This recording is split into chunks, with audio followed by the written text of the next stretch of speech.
This week, reversing out of credit card debt and keeping it that way. More after this short message.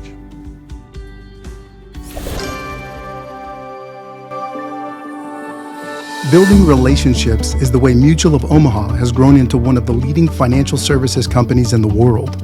Our reverse mortgage wholesale division is proud to carry on this 100-plus year tradition.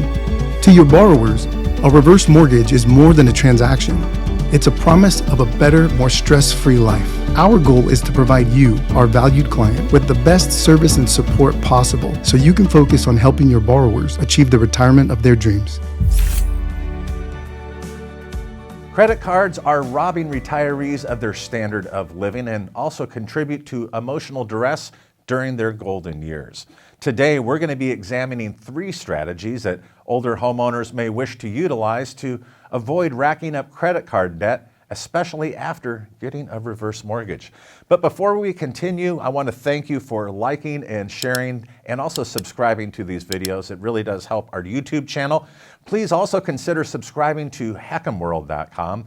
That's where you'll find all of the latest reverse mortgage commentary and analysis. So, how many older Americans are charging it? A new survey from AARP found that 47% of adults age 50 and older with credit card debt use their credit cards to cover living expenses they can't afford out of pocket.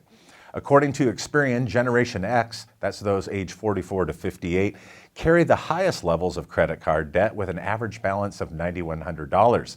Not far behind are baby boomers, those age 59 to 77, who have an average balance of $6,600. The National Council on Aging reported in 2019 that among 65-plus households with non-mortgage debt, 85% of them were carrying credit card debt. A recent AARP survey suggests that nearly half of adults 50 and older use their credit cards to pay for necessities such as groceries, utilities, and even car and housing payments. Now, credit card debt sabotages the ability of pre-retirees to sock away money for their non-working years. It also reduces a cardholder's standard of living in the present moment, having to pay for purchases that were made months or even years before. And this may explain why the oldest Americans had the largest increase in household debt as shown in this chart. Now, the report noted that rising cost of basic expenses like food, housing, and utilities, along with healthcare expenses and unexpected financial burdens, are threatening the financial well-being and retirement security for many older Americans. While the rate of inflation has slowed, higher costs are now baked into the calculus of daily living, with most goods and services costing 20 to 25% more than they were in 2020. Retirees living on a fixed income who may have incurred modest credit card debt in the past for discretionary purposes may become dependent on credit cards in the future just to meet their monthly expenses. Could these higher levels of debt push some Americans to retire sooner than later? So to answer that question, I reached out to Stephanie Moulton, a professor at John Glenn College of Public Affairs at Ohio State University, and she is also a noted academic on housing and consumer finance.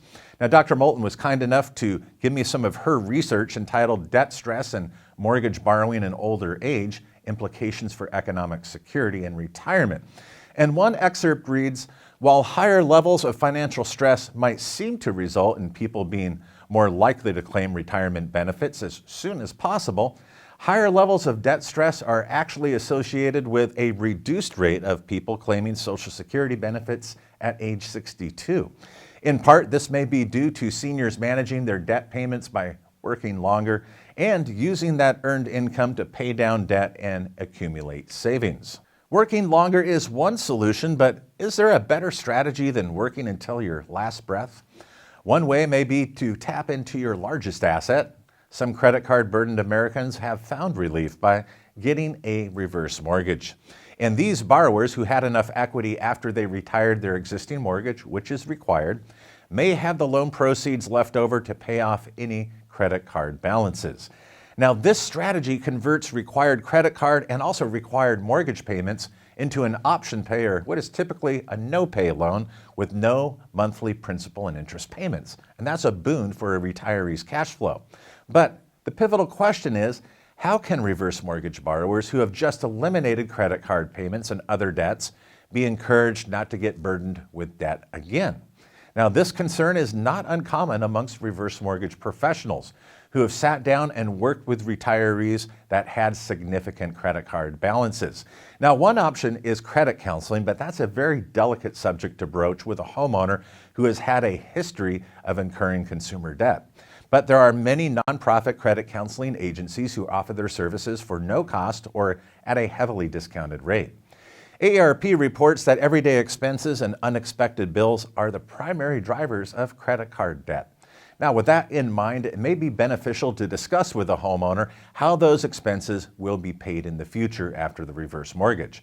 Another strategy to avoid future credit card debt is to simply remove the temptation by unsubscribing from marketing emails and credit card offers, or even removing a stored credit card's information from active shopping accounts online. Now, if the homeowner has several credit cards, they could also close some and consolidate to just one or two cards, which could help control future spending. The third and most obvious strategy is to create a budget. It's difficult for older homeowners to track that which they haven't even defined. So how much was spent on catalog orders in the last month or year? What was typically purchased on credit cards that perhaps could have been avoided in the future?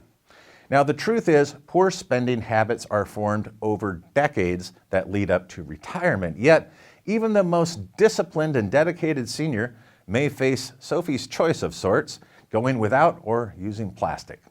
While it's not the duty of a reverse mortgage professional to police a borrower's spending habits, we do want to help them position themselves for long-term success in any way possible. Now, what are your thoughts? Leave your comments in the comment section below, and please share this video on your LinkedIn network.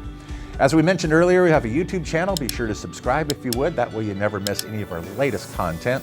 And each and every week, we curate the most recent reverse mortgage related news on our weekly podcast, HECM World Weekly. We have both an audio and a video edition, which you can also listen to on Apple Music and Spotify.